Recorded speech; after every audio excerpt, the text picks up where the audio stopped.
Let's talk about something that most people in traditional societies do not want to discuss openly: choosing to live alone, staying single by choice, and building a life that does not follow the script that was written for you before you were old enough to have an opinion about it. If you are an INFJ who has already decided, or is seriously considering, that the conventional path of marriage and children is simply not the right one for you, this video is going to give you something practical, honest, and genuinely useful. Not inspiration quotes. Not toxic positivity. Real information about how to build a stable, independent, dignified life as a single person in a society that was not designed with you in mind. First, let's be direct about the social pressure, because pretending it does not exist helps nobody. In many Asian societies, including the Philippines, getting married and having children is not treated as one valid life option among several. It is treated as the default setting for any functioning adult, and deviation from it is treated as either a personal failure or a problem to be solved. Family gatherings become interrogation sessions. Religious communities frame singlehood as an incomplete state. Colleagues and neighbors offer unsolicited opinions about your timeline as if your reproductive choices are community property. For an INFJ, who already tends towards social exhaustion and who processes external criticism more deeply than most people, this constant low-level pressure is genuinely wearing. It does not just feel annoying. It feels like a sustained argument that you are somehow wrong for existing the way you exist. And over time, without a clear counter-narrative and a concrete plan, it can erode your confidence in a choice that was actually the right one for you. Here is the counter-narrative. Choosing to live alone is not the same as being alone in a way that is sad or incomplete. It is a decision to take full ownership of your life, your space, your energy, and your future without splitting those resources with a partner who may or may not have compatible values, or children whose needs will permanently restructure every other priority you have. INFJs specifically tend to thrive in environments they can control: quiet spaces, intentional routines, relationships chosen for quality rather than proximity. A solo life, built deliberately, is actually one of the most INFJ-compatible living arrangements that exists. The problem is not the choice. The problem is the lack of preparation, financial, physical, emotional, and social, that makes solo aging genuinely risky in a country without strong elder care infrastructure.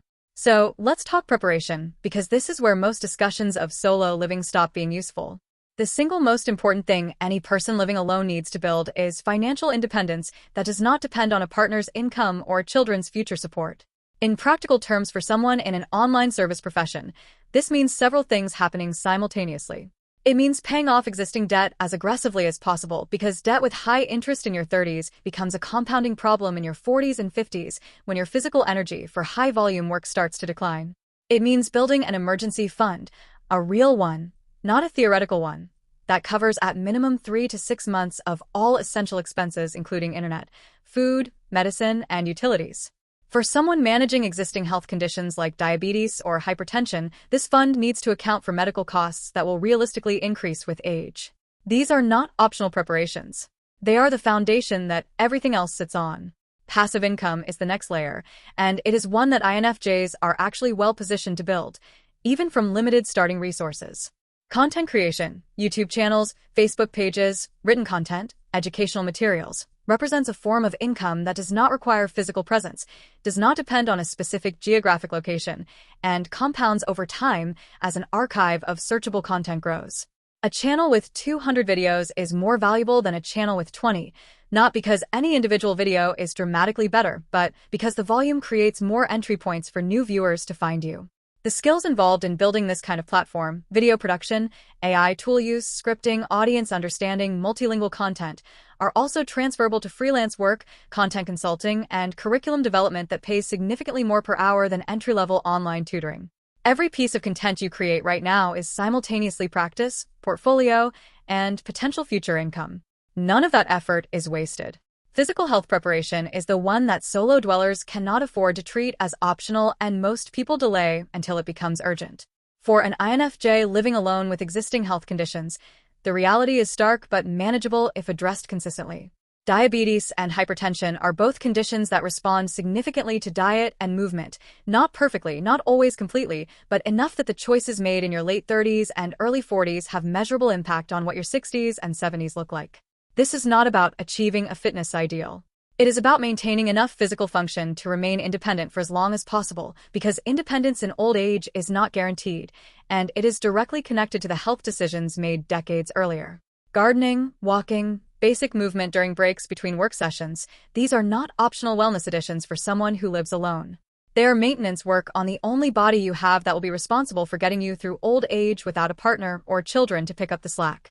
Social infrastructure is something INFJs tend to underinvest in because solitude feels natural and comfortable and the effort of maintaining relationships feels costly.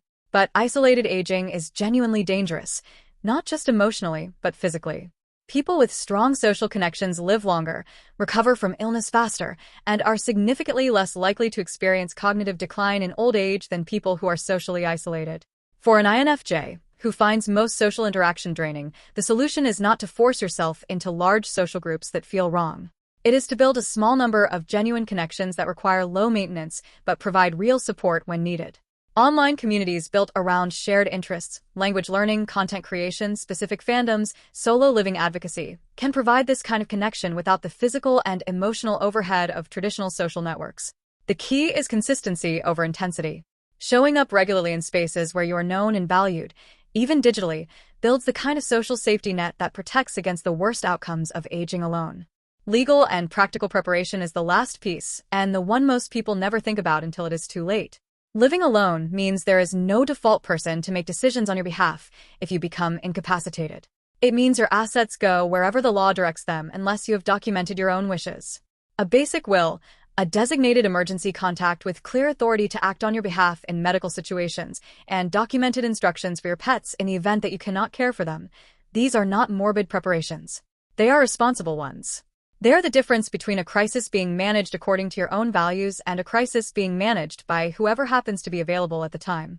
The INFJ, who chooses solo living and prepares for it deliberately, is not someone to feel sorry for. They are someone who looked at the available options, understood their own nature clearly, and made a decision that prioritizes authenticity over social approval. That takes more courage than following the default path, and it deserves to be treated as the genuine achievement it is. Thanks for watching. Please subscribe for Japanese and Korean language learning content, fun ESL class stories, sometimes even the toxic ones, plus videos about pets, plants, and anything interesting I discover in my daily life.